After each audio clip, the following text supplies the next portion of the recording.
Always remember that you have the power to change the world, that a small act of decency today can make a difference today. But when those acts are joined together, when we connect up those dots, extraordinary things can happen. Sounds great, doesn't it? Why don't we grasp that incredible opportunity more often? To what extent do you think we have the world we want, we really want, or the world we deserve? How far have any of us tried, I mean really, really tried, to make change happen? And who has the power, who has the chance to be that change? A little while ago, I was in Kenya. I went to meet small-scale gold miners near Lake Victoria. We're trying to set up a fair trade gold supply chain in an attempt to bring positive change in an industry which is so abusive, degrading, and dangerous. The men, I've gone forward to, the men mine the ore with their bare hands. They break the rocks with no safety equipment in the beating sun. It's an almost illegal industry. It's informal, it's abusive. Profits come before people. Corners are cut left, right, and center. Child labor is widespread. This is an invisible trade, but it goes into our gold. While the men are breaking the rocks, the women extrude the gold from the ore. They use their bare hands. They use the washing up bowls, often the only bowls they possess, that they'll bathe their babies in later. And they use mercury and cyanide. They don't have safety equipment. See the bare hands? They're too poor for the equipment they need to even begin to be safe. Unsurprisingly, the health impacts are horrible. Mercury and cyanide poisoning can cause gastroenteritis, kidney failure, brain damage, tremors, fits, and ultimately it'll kill you. Birth defects amongst these miners are common. And that's because the mothers, the pregnant mothers, ingest the mercury. It goes into their bodies while they're pregnant. And of course, small-scale miners like this are just too poor to be able to afford healthcare.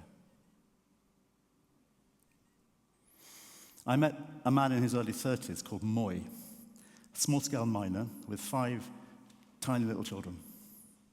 Moy had been working down a mine, one of these informal, almost illegal mines, and his pit collapsed. He nearly died. He was dragged out, but his spine was broken. Moy is paralyzed. He's now bedridden.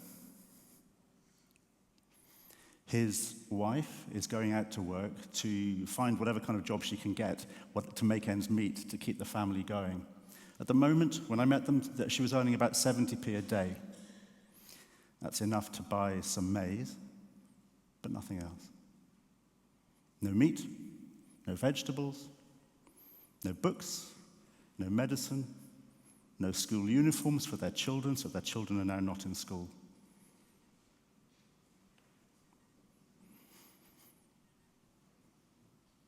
I wonder how we change this.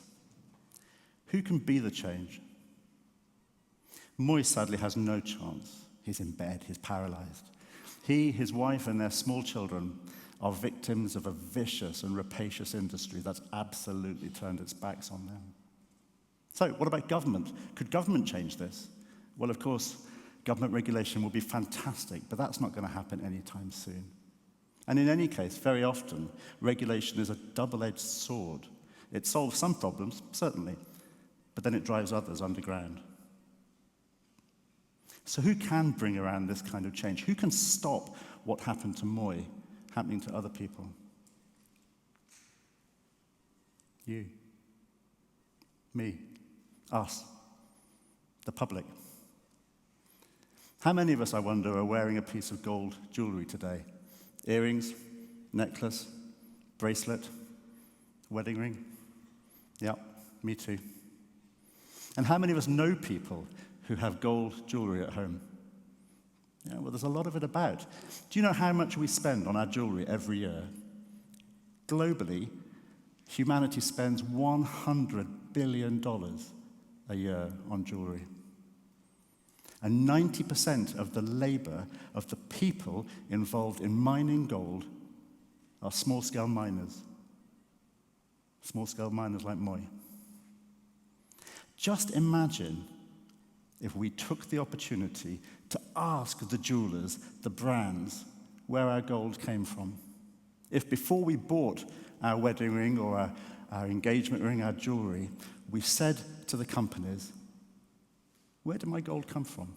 What were the circumstances like for the people at the sharp end of these big global supply chains? To change this, we must challenge it. We must challenge it. But what if we all started challenging companies? If we all started saying to companies, show me the transparent supply chain. Tell me about the lives at the other end. How much value goes back to the primary producers of the things I want to buy? If enough of us asked the same questions, and if we refused to be fobbed off with the standard pat responses, I'm sure we'd get rubbish responses at first, but eventually smart companies would take note. The pound in your pocket, it's your secret weapon.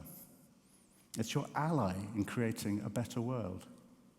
In so very many ways, change really is in your pocket.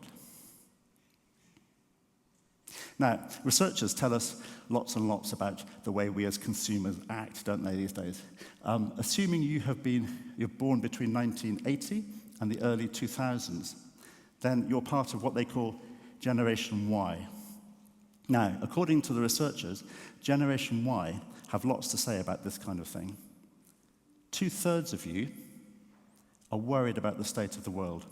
2/3 of you want to do something about that. 8 out of 10 of you actually value your ability to change the world more than you would value professional recognition. And 9 out of 10 of you think companies should be measured on more than just profit. So you see, you're already changing things. You're already challenging them. Now, if only you can take that pound in your pocket, your ally for a better world, and act on your beliefs, we will change things. Change really is in your pocket. I'm willing to bet none of us want to have our jewelry come from this kind of hell on earth. Jewelry is about love. Mostly we buy jewelry for people we love. My wedding ring has my wife's name engraved on the inside. I don't believe any of us want to have our gifts, our tokens of love, coming from such misery. Change is in your pocket. Don't believe what they tell you in the papers.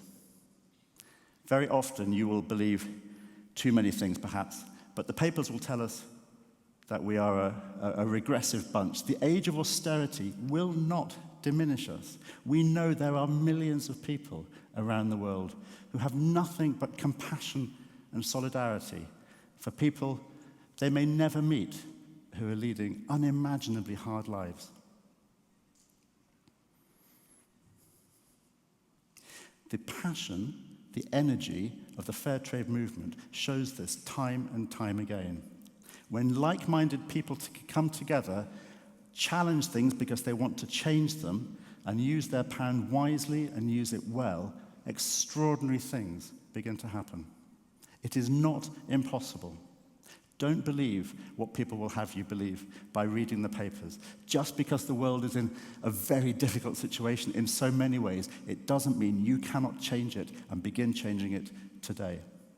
When you take that pound in your pocket and you give it to a company, you are expressing your belief in what they are doing. Now, this is a really consumer-focused society. Companies fall over themselves to persuade you to give them your money. Who deserves your pound? Ask questions, challenge them before you give that pound over. If you spend well, if you spend wisely, you can bring about change in other parts of the world, changing the way you shop. Today, when you leave here and you go home, a different way of shopping will bring about change in other parts of the world. This is Jacqueline. She's 28. She works on a flower farm in Kenya. She's a worker. She has a wage. She doesn't earn very much. Because of fair trade, Jacqueline has been able to buy a sewing machine. So what, you might think? A sewing machine. That sewing machine is Jacqueline's way out. She has plans to open up a dressmaking shop, making some money on the side, earning a little extra, providing a business opportunity in the community. Next, she's buying some land. She's going to build a house. Jacqueline is on her way. Time and again, I've met producers, farmers, workers, miners who say the same thing. We don't want your handouts. We just want a fair deal for our produce, and then we can take care of ourselves. Now, why does this matter? I believe this matters, and it matters now for 3 reasons. First reason, the global economy is not giving benefits equally. Not everybody is making a fair share of the benefits of globalization. I'm sure you all remember the awful scandal of Rana Plaza, the garment factory in Bangladesh which collapsed in 2013, killing 1,100 textile workers. They were locked in by their shift managers because they were forced to complete their shift. So voracious is the fast fashion world. Deadlines were more important than lives.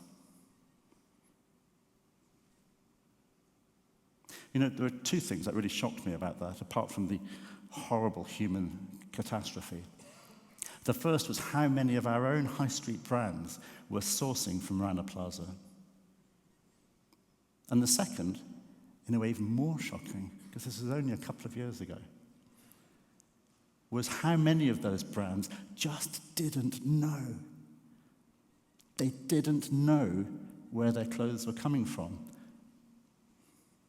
We also know around the world there are too many farmers who go hungry every year. The UN estimates that half of the world's hungry people are themselves farmers.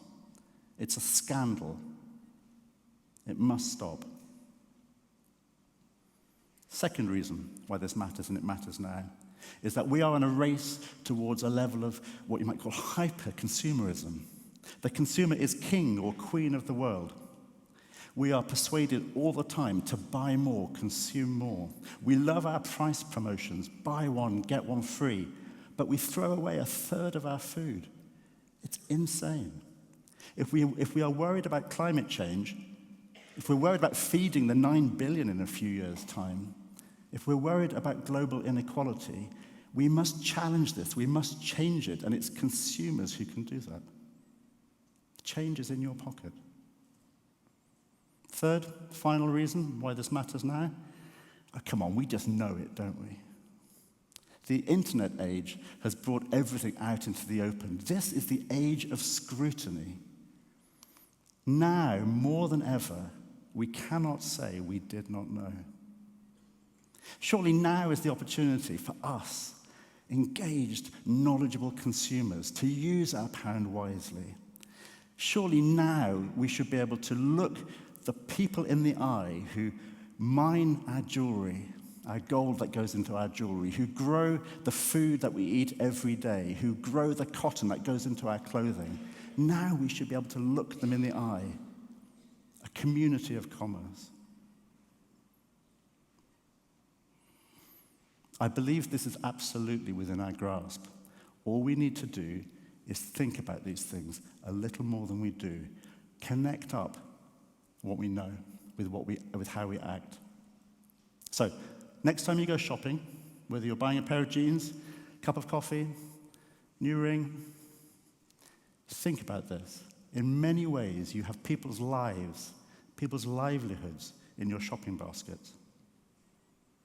Too many of them around the world still do not get a fair deal. Who has the power to change this? You. Thank you.